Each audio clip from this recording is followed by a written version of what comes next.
Il y a une nouvelle image satellite du chantier naval Hudong à Shanghai, dans l'est de la Chine. À première vue, on ne voit qu'un simple porte-conteneur.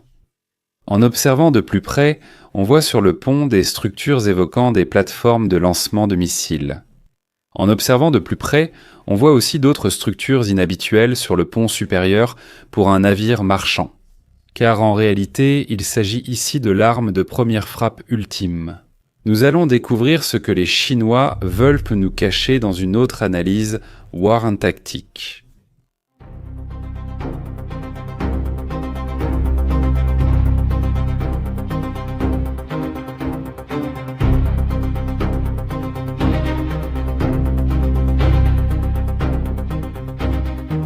Le sujet que nous allons aborder paraît, à première vue, presque théorique techniquement. En réalité, il aborde l'un des aspects les plus sensibles de la guerre moderne, la dissolution volontaire de la frontière entre infrastructures civiles et capacités de première frappe militaire. Il s'agit de croiseurs commerciaux, un nouveau terme pour désigner des armes de première frappe militaire déguisées en navires de fret civil.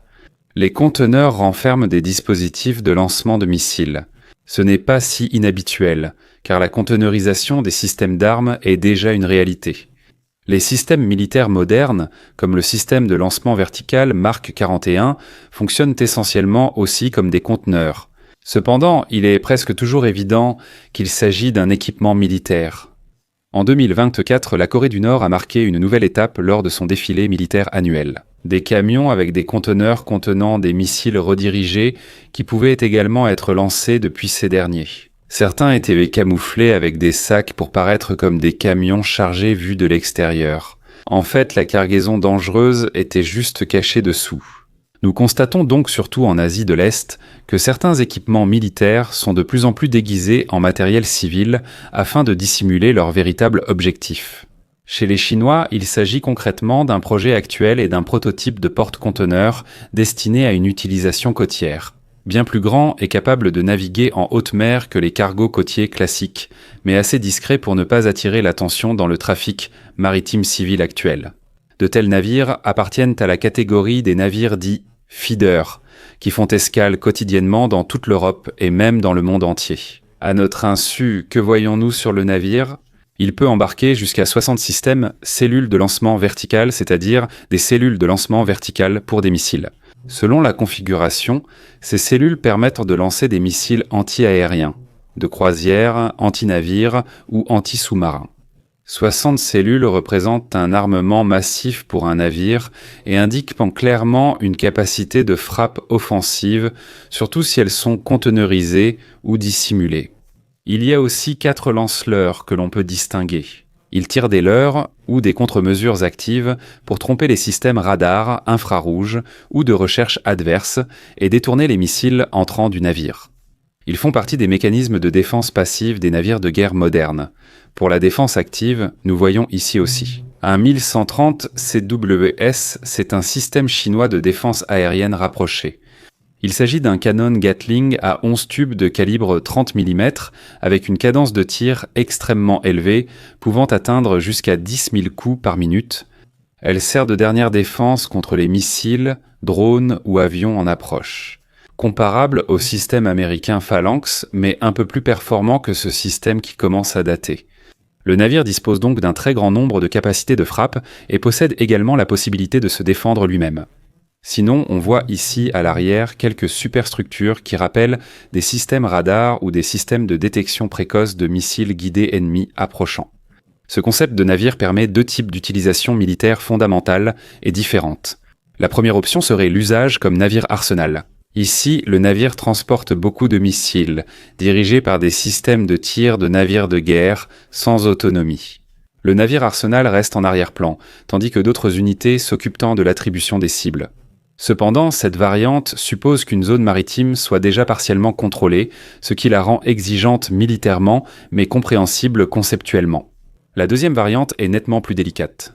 Ici, le navire agit comme un croiseur marchand déguisé. Il suit une route commerciale tout à fait normale, avec une identification civile, des escales régulières dans les ports et sans aucune caractéristique militaire visible de l'extérieur. Ce camouflage lui permettrait de lancer soudainement des missiles de croisière ou d'autres armes de précision depuis des conteneurs. Imaginez qu'ils accostent ainsi dans des ports de la mer Baltique et lancent ensuite une attaque contre des grandes villes proches ou des installations d'importance militaire, en plein cœur de l'Europe. Une telle attaque serait une frappe surprise conventionnelle avec un délai de préavis extrêmement court. Dans un contexte européen, cela signifierait quelques minutes pour réagir, à peine. Possibilité d'identifier la menace et vulnérabilité massive des infrastructures critiques, des ports aux installations énergétiques, jusqu'aux casernes et centres logistiques. Le problème, c'est qu'un tel concept ne requiert pas de navires militaires propres. Les conteneurs armés n'ont pas à rester sur un seul navire.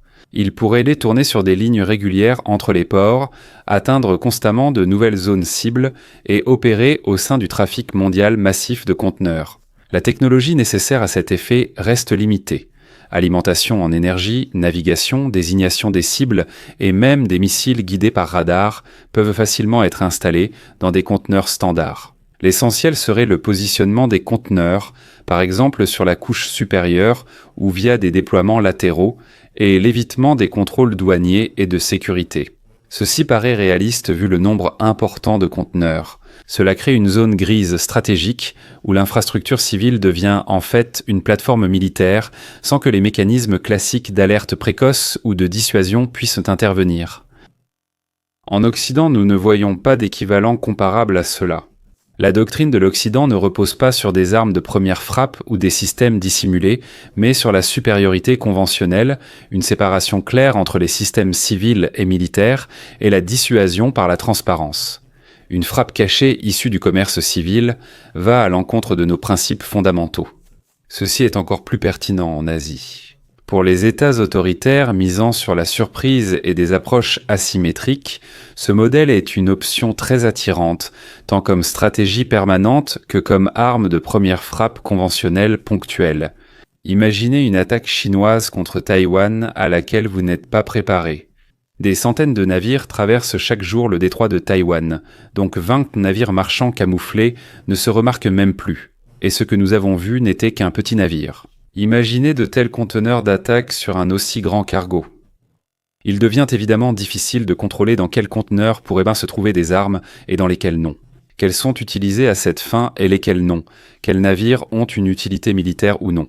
Et c'est précisément ce rapport que les Chinois veulent exploiter en construisant désormais de tels navires. Et cela avec un équipage moins formé, avec moins de marins à bord du navire dont on a besoin pour une telle attaque, contrairement à un navire militaire. Et bien sûr, avec l'incertitude constante de l'adversaire. Merci de m'avoir écouté, et surtout merci au lieutenant-colonel Rennecke, Robert Ziller et Dietrich. Abonnez-vous, likez, commentez, et à bientôt pour la prochaine vidéo.